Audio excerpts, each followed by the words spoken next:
Bonjour à tous et bienvenue pour ce nouvel épisode des Clés de la liturgie sur RCF Hauts-de-France en compagnie du Père Charles-Marie Rigail et depuis nos studios de la rue de la Monnaie à Lille. Tous les dimanches, nous découvrons ou redécouvrons ensemble la beauté, la richesse, le sens de la liturgie. Et cette semaine, nous continuons de comprendre la prière eucharistique, le sommet de la messe et en particulier le moment où le prêtre va consacrer les offrandes, le pain et le vin qui ont été déposés sur l'autel. Saint Ambroise de Milan, docteur de l'Église du IVe siècle, nous dit « Ce pain est du pain avant les paroles sacramentelles. Dès que survient la consécration, le pain se change en la chair du Christ. » C'est un mystère, le mystère des mystères dans lequel nous allons plonger quelques minutes avec vous, Père Charles-Marie Rigail. Bonjour. Bonjour Arnaud. Alors ce mystère de la consécration du pain et du vin, c'est un mystère qui est bien réel. On a entendu Saint Ambroise en introduction nous le rappeler clairement, mais ce qui se passe au moment de la messe, comment, je dis pas expliquer, mais comment, on n'explique pas un mystère, mais comment peut-on le présenter à nos auditeurs ?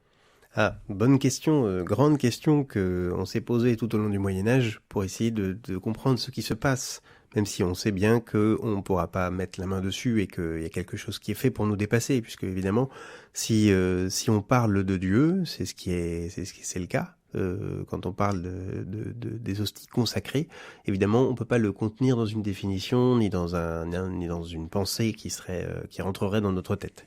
Mais ce que nous pouvons dire, c'est que effectivement, les hosties ne sont que du pain avant la consécration.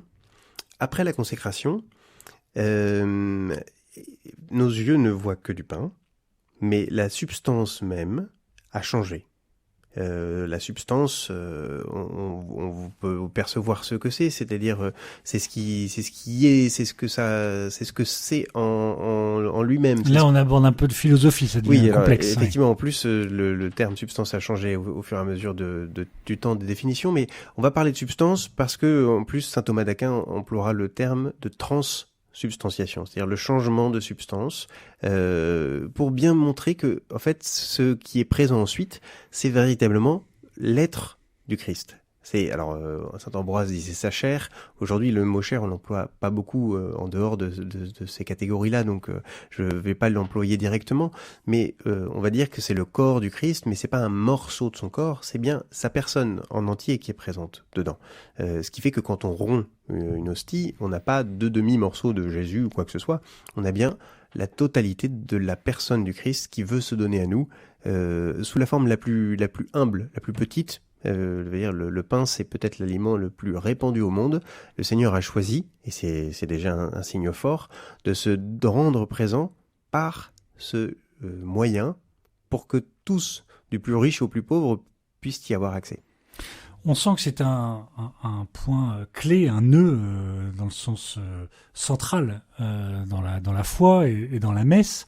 Il y a une question que peuvent se poser certains de nos auditeurs, c'est où est-ce que ça prend ses racines, cette foi en la présence réelle ? Est-ce que c'est l'évangile de Jean, le chapitre 6, où le Christ nous dit que si on ne mange pas, si on le mange pas, nous n'aurons pas la vie éternelle. Est-ce que c'est ça le rapprochement le plus direct que l'on peut faire pour montrer où prend sa source cet acte de consécration du pain et du vin ? Eh bien, alors, ça prend sa source dans l'Évangile, bien sûr. Vous avez cité Jean chapitre 6, tout le discours sur le pain de vie que Jean déploie, et qu'on ne retrouve qu'en Saint Jean, mais aussi les paroles de Jésus le jour de la scène, comme on dit, du jeudi saint, du dernier repas, où Jésus donne le pain à ses disciples et il dit « Prenez et mangez-en tous, ceci est mon corps ». Livré pour vous. Ces paroles-là, beaucoup les connaissent par cœur parce qu'on les entend à chaque célébration. Ce sont les paroles de la consécration.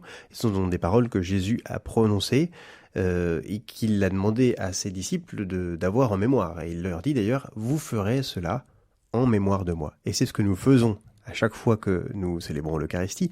Non pas simplement mémoire, parce qu'on n'est pas en train de se souvenir d'un événement passé, de cette Eucharistie qui a eu lieu il y a 2000 ans. C'est bien plus que ça, puisque nous rendons actuel ce que Jésus nous a laissé. Alors c'est là que c'est hyper complexe. Alors est-ce qu'on peut essayer, je sais pas, c'est difficile à la radio d'expliquer ça, mais comment l'expliquer à nos auditeurs ça ? On peut l'expliquer, en tout cas le comprendre. Parfois, les enfants le comprennent mieux que les adultes. Oui, c'est possible. C'est une actualisation. C'est-à-dire que, de la même manière que lorsque l'on fête un anniversaire, on ne se souvient pas simplement du jour de la naissance de la personne.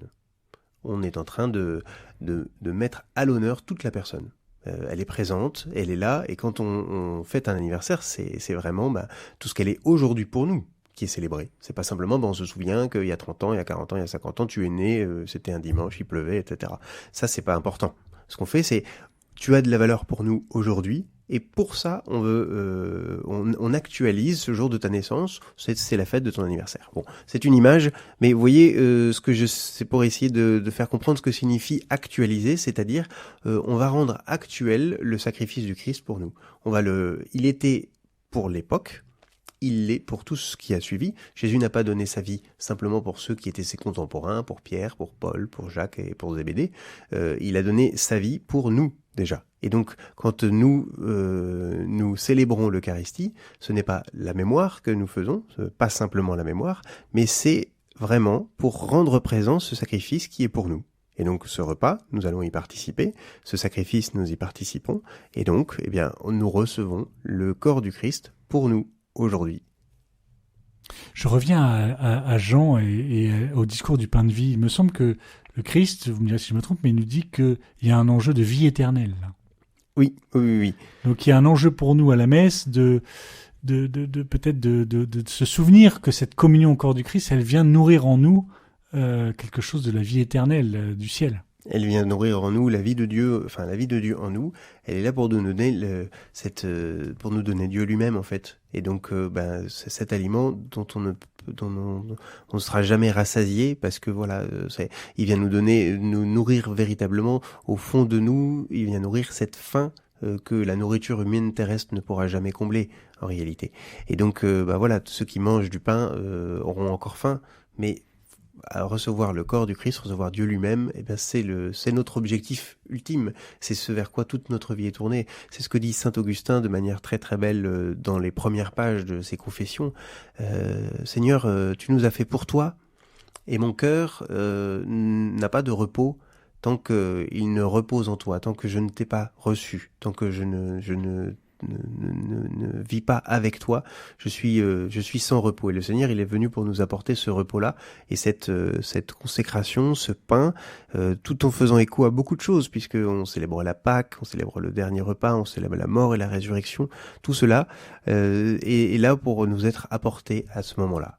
Alors la liturgie le déploie de plein de manières, puisque c'est au moment de la consécration. On retrouve dans certaines paroisses les clochettes, dans certaines paroisses l'encens. On va voir le prêtre qui élève le corps du Christ à ce moment-là pour que tout le monde puisse le voir. Un micro-temps d'adoration du Saint-Sacrement, mais pour que chacun puisse contempler un instant le Seigneur qui vient nous rejoindre. Vous voyez que tous ces gestes, vous les avez peut-être en tête si vous avez déjà participé. Ça se fait dans un grand silence. On sent que ça fait partie du sommet, il y a quelque chose qui est important qui est en train de se passer. Et puis ce pain ensuite est partagé pour être donné à tous. Les paroles de la consécration, vous l'avez dit, ne peuvent pas être modifiées parce que là, on n'est plus, le prêtre ne parle plus pour lui-même. Là, vraiment, il dit mot pour mot les paroles que l'Église dit être. C'est les paroles de Jésus. Et les paroles de Jésus. Oui, c'est les paroles de Jésus qui dit prenez, ceci est mon corps. Dans le reste de la prière eucharistique, le prêtre prend la parole au nom de toute l'Église. Seigneur, nous te prions. Là, c'est les paroles de Jésus au moment de la consécration, Dieu, notre Père, nous te prions. Là, c'est Jésus qui dit les paroles. Et donc, il ne parle pas en son nom, évidemment.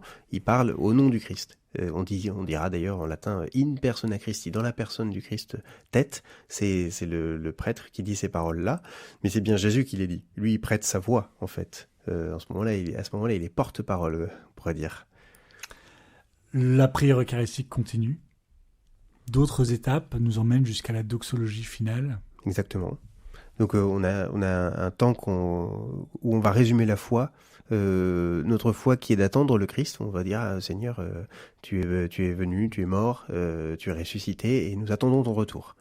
Ça c'est la doxologie. Ça c'est l'anamnèse. L'anamnèse. Anamnèse, c'est on retrouve des petits mots parce que anamnèse, quelqu'un qui a perdu la mémoire, Ah oui, d'accord, oui, en effet. Oui, exactement. Donc on retrouve l'étymologie du mot L'étymologie mémoire. avec On mémoire. fait mémoire, anamnèse, exactement.